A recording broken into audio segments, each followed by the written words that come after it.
The landscape is desolate, barren, and generally inhospitable to human habitation. This is rattlesnake territory and periodically cattle grazing land. The rolling hills in autumn may seem hypnotizing with their sameness. Traffic is frequent and stops few. The road buckles from the heat. During late September 1955, actor James Dean was headed northbound towards Paso Robles for a dinner gathering of 5, approximately 25 miles away.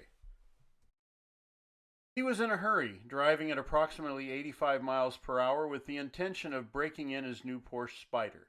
He intended to race the following day at Salinas Raceway. He called his car affectionately Little Bastard and had the name hand-painted on the exterior. En route at 3:30 p.m., he had already been ticketed at 65 miles per hour in a 55 mile per hour zone of Highway 99 freeway. Ironically, the citation was issued nearby where the onion field killings would be consummated 8.5 years later. At 5:45 p.m. on September 30th, 1955, Dean and his Porsche mechanic Rolf Wurthenrich were crossing a dangerous juncture of current northbound highways 46 and 41. A local Cal Poly University student, Donald Turnipseed, was turning left in his Ford Tudor coupe onto northbound Highway 41 towards Fresno. He didn't wait for Dean's car to pass, and Dean was accelerating too quickly to avoid the turning car. Dean's last-second swerve propelled him into striking the Tudor head-on, resulting in an almost immediate death. The Spider reportedly flipped and cartwheeled 2 to 3 times and landed in an adjacent gully at the side of the highway.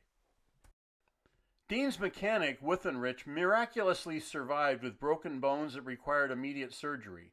He would die himself in 1981 after losing control of his car and crashing into a residence. The other driver, Turnipseed, would survive and suffered only minor facial injuries and a bloodied nose. After being interviewed by the highway patrol, he hitchhiked home to Tulare in the darkness.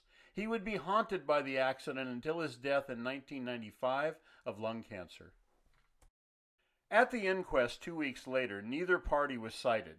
The death was ruled accidental with no criminal intent. Even today, that intersection can be hazardous.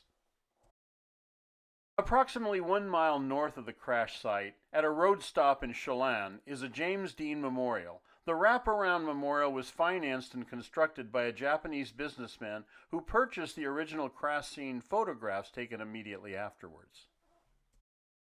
Like the roadside monument near where Dean was extricated from his car, mementos litter the memorial. People are still touched by a man they never met. James Dean was 24 years old when he died. He has doubtlessly influenced more individuals with his 3 film portrayals in ultimate death than had he lived to an extended age. His portrayals of alienated and troubled youth resonated with a post-World War II generation that would culminate in the protest era of the 1960s. Dean would not be physically part of this movement, but his permanent iconic stature would be cemented with his unforeseen passing. We know that our mortality must one day arrive, but even up to the instant of our passing, we remain in denial.